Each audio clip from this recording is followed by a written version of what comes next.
welcome to another parts vid. If you recall, the original plan for my build was instead of going TGV delete, which if you remember me explaining what that is basically when you take the TGVs and you basically gut all the inside and smooth it out so air will flow better from the intake manifold down into the motor. That's basically a TGV delete.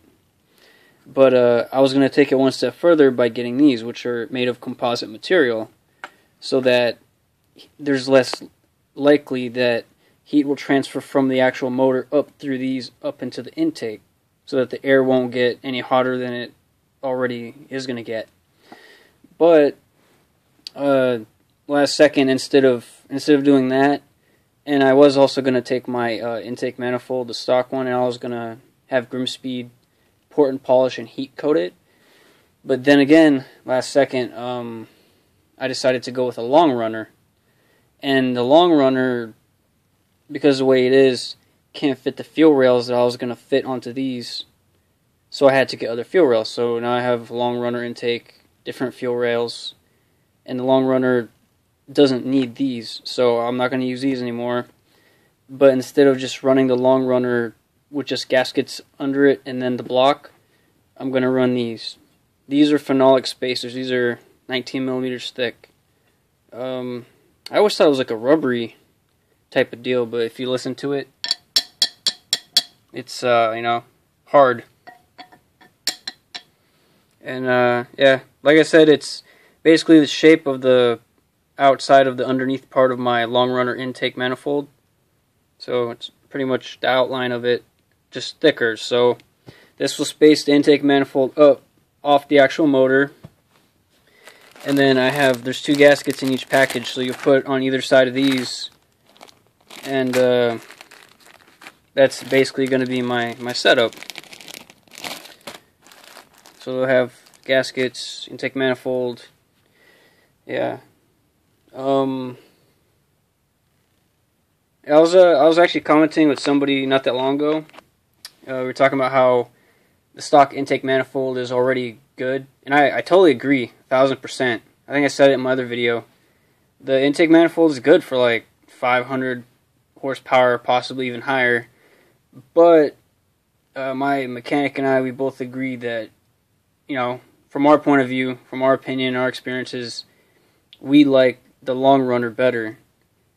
Just the way it's shaped from, behind after the throttle body, going into the actual runners of it, we feel that it flows more, especially if you pour it out the inside and clean it up, that, you can get more out of it.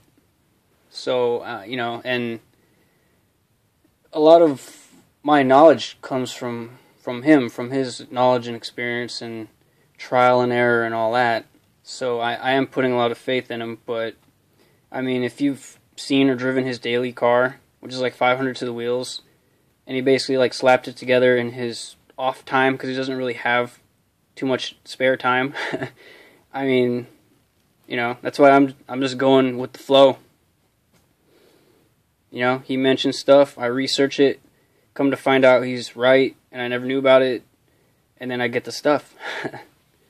So yeah, that's pretty much it. Like I said before, I am going for in between 450 to 500. Reason why I'm stopping there and not trying to go like 550, 600, 650, 800, 900, whatever, is because I am going to only be using a semi-closed deck. If I can save up like $2 to $4 grand and have those billet pieces put in there to support it, or get a new closed deck block, then yeah, I'll go closed deck, and then we can probably need to get a rotated turbo so you can run more and get higher horsepower. But like I said, I mean, it's not always about the number. Sometimes too high of a number is not good, especially for a daily driver. And this is going to be a daily driver. And I've had a lot of people ask me in person, to my face, when are you going to sell a car? When are you going to trade up? When are you going to get something else to build? The thing is, maybe I'm a little crazy, but I mean, I love the 2007 STI.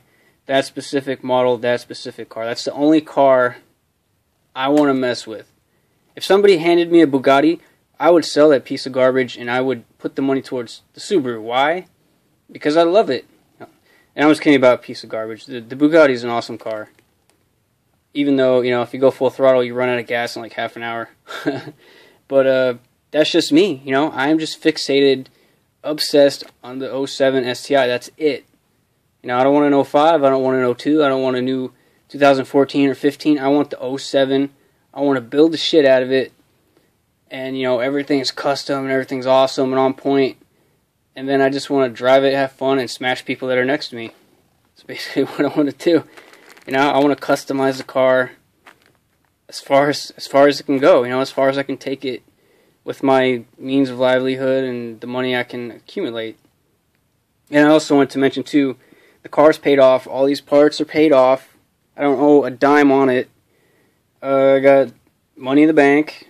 I already paid my mechanic some, like a down payment up front for the build. When we get to the actual build, we'll subtract that from the total cost and I'll pay the rest. You know, the down payment was kind of like, well, because normally he takes on a job and typically he does everything and then you don't pay him till it's over. But, you know, in the meantime, he's not getting income coming in. So I wanted to pay some up front, you know. To me, it's not fair. You know, I want to do an equal trade. You know, I'm paying for a service. And he's already done a couple things for me, you know, gotten a short block and helped me get parts here and there. And I actually don't have my intake manifold with me right now because I went down there yesterday after I filmed that other video. And I asked him about it, and he is going to work on it. So he's going to, like, knock off a bunch of extra little things on. He's going to clean it up, smooth it out. And then there's actually an intake just like mine that's getting anodized right now for the other build he's doing. We're waiting for it to come back and see how it turns out. If it turns out good, I'll send mine to get anodized red. Yeah, so I guess, you know, this is pretty much it. And the point I'm trying to make is that, you know, I'm building this car because I love it, and it's the only one I want to build. And I'm building it, like, from my perspective and from my resources, you know. You know, because of where I live and because of, you know, what's around me. You know, that's why I'm going micro-polished forged internals, because it's local.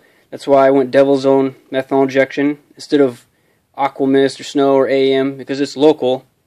And the reason why I went methanol injection instead of, you know, just turbo or E85 or nitrous or supercharger or whatever, it's because that's what my mechanic likes to use. So a lot of it is based off of where I live, the influences around me, you know.